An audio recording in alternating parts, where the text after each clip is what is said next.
Hello students, today we are going to start our new topic, that is part 2, statement of profit and loss account. So statement of profit and loss account is prepared in case of company's account as per revised schedule 3 of Indian Companies Act 2013. तो part 1 के अंदर हमने balance sheet की थी, तो हमारा जो part 2 है उसमें हमने statement of profit and loss account करना है। So statement of profit and loss account basically बनाया जाता है to find out our net profit कि बिजनेस में हमें कितना प्रॉफिट हुआ था, ठीक है, या बिजनेस में हमें कितना लॉस हुआ है, तो उसके रिगार्डिंग हम ये जो है स्टेटमेंट बनाते हैं। This is not an account, जैसे प्रीवियस स्टडी के अंदर आपने पढ़ा था कि प्रॉफिट एंड लॉस अकाउंट होता है, ऐसे ही हमारी एक जो है स्टेटमेंट है, ये हमारा अकाउंट नहीं है। तो let's start with the format. So ये आपके पास फॉर्मेट है, इसमें जो फर्स्ट कॉलम है वो है पर्टिकुलर्स का, और इसमें एक इसका सब कॉलम चलता है साथ में जो कि आइटम्स की नंबर्स बताता है। फिर आपके पास आता है नोट नंबर भी आपका same as it is working note होगा।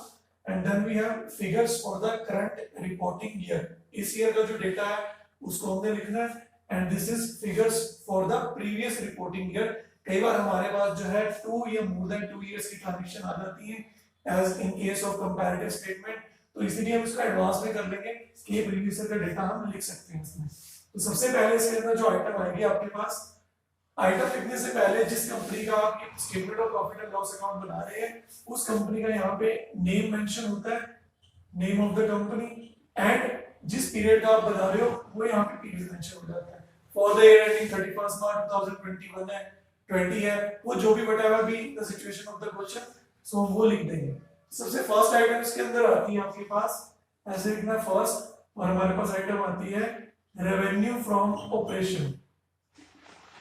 रेवेन्यू फ्रॉम ऑपरेशन का मतलब है कि कंपनी की जो भी ऑपरेटिंग एक्टिविटी है उससे जो कंपनी को रेवेन्यू यानी कि जो इनकम मिलती है उस इनकम को हमने यहाँ पे शो कर देंगे।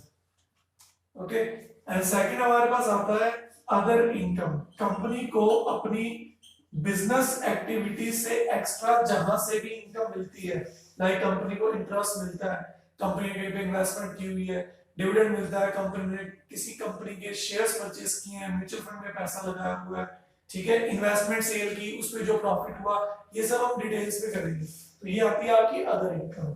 थर्ड पॉइंट आपका हमारे पास आएगा, इसे बोलते हैं टोटल रेवेन्यू और टोटल इनकम। इसे निकालने के लिए हमें फर्स्ट 2 आइटम्स को ऐड करना पड़ेगा, फर्स्ट एंड सेकंड। तो उसका जो टोटल होगा वो हमने यहाँ पे नॉर्मल लिख देना, जो भी आइटम्स हो गया हमारे पास। ओके, देन फोर्थ पॉइंट है हमारे पास एक्सपेंसेस का, क्योंकि हर बिजनेस में जो है एक्सपेंसेस होते हैं, तो वो हमने यहाँ पे सिस्टमैटिकली लिखने हैं, जो भी उसकी कैटेगरीज होगी उन कैटेगरीज के अकॉर्डिंगली हमने जो एक्सपेंसेस यहाँ पे पुट करने हैं। तो वो हम स्टार्ट करते हैं। हमारे पास सबसे पहले आता है एक्सपेंस के केस में, if you are a manufacturing concern, तो जो भी आप प्रोडक्ट बनाते हो, प्रोडक्शन करते हो या कंज्यूम करते हो, उसकी हमें कॉस्ट पता होनी चाहिए। तो फर्स्ट पॉइंट हमारे पास इसके अंदर है कॉस्ट ऑफ मटेरियल कंज्यूम।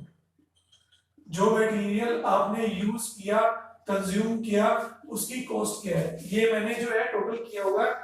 इसका प्लस पॉइंट ये है कि कल को हमें अगर प्रॉफिट निकालना हो तो हमें कोई कंफ्यूजन नहीं रहेगी कि हमारी इनकम्स कौन सी है और हमारे एक्सपेंसेस कौन से हैं। सो इसके अंदर आपके पास सबसे पहले आता है कॉस्ट ऑफ मटेरियल कंज्यूम। जो मटेरियल आपने कंज्यूम किया उसकी कॉस्ट कितनी थी, यानी कि उसकी लागत कितनी थी, उसको बनाने में कितना पैसा लग गया। सेकंड इसमें आता है purchase of stock in trade. Purchase of stock in trade. Now what is stock in trade? Trade means लेन देन, व्यापार, बिजनेस, सेल एंड परचेज। तो purchase of stock in trade का मतलब क्या है? If you are a trading company, आप एक ट्रेडिंग कंपनी है, तो आप कुछ ना कुछ प्रोडक्ट तो परचेज करोगे, because you have to resell for earning money और प्रॉफिट, तो उसलिए आप कुछ ना कुछ स्टॉक परचेज करते हो। तो ये यहाँ पे पॉइंट है purchase of stock in trade. Third point है हमारे पास चेंज इन इन्वेंटरीज। इन्वेंटरीज में चेंज होना, like opening inventory, closing inventory. लेकिन किस चीज की inventory? Change in inventories of finished goods. वो प्रोडक्ट जो बनकर तैयार हो चुका है उसे हम बोलते हैं फिनिश्ड गुड्स। वो प्रोडक्ट जो भी हाफ प्रोसेस में है, अभी हाफ बाकी है, उसे बोलते हैं change in inventory of work in progress. और लास्ट में हमारे पास जो तैयार हो गया सामान और वो हम उसको सेल करने के लिए रेडी हैं, उसे बोलते हैं change in inventories of stock in trade.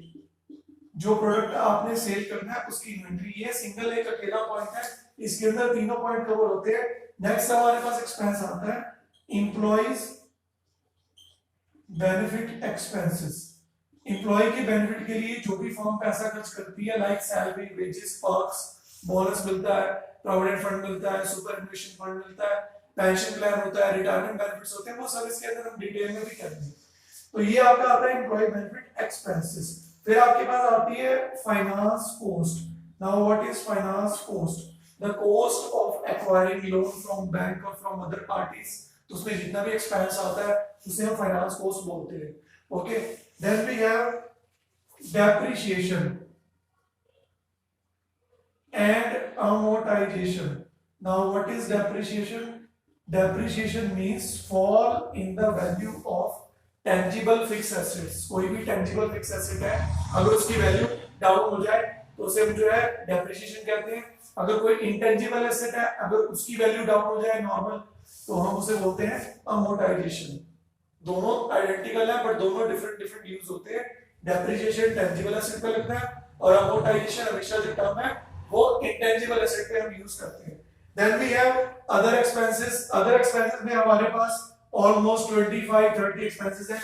इसके अंदर आपके सेलिंग एक्सपेंस भी आते हैं, ऑफिस एक्सपेंसेस भी आते हैं, एडमिनिस्ट्रेटिव एक्सपेंसेस भी आते हैं और मिसलेनियस एक्सपेंसेस भी आते हैं। तो वो हम सब डिटेल में करेंगे। तो ये आपका जो है, आप यहाँ पे टोटल लिख सकते हो एक्सपेंसेस का, ताकि कोई कंफ्यूजन ना रहे आपको और वो इजीली आप टास्क कर सको। आपने फिफ्थ पॉइंट लिखना है यहाँ पे profit before tax. Profit before tax निकालने के लिए आपको आपकी जो टोटल रेवेन्यू है उसमें से एक्सपेंसेस माइनस करनी पड़ेगी।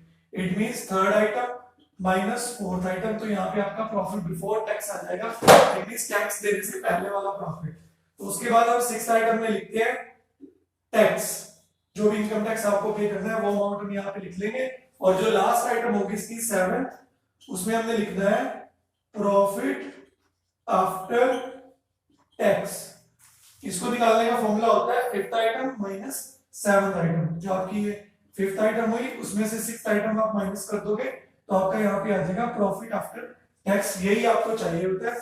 Statement of profit and loss account भी आप इसीलिए बनाते हैं। तो आप इस फॉर्मेट को अच्छे से कर लीजिए। जो भी इसमें क्वेरीज होंगी please let me know. Thank you so much.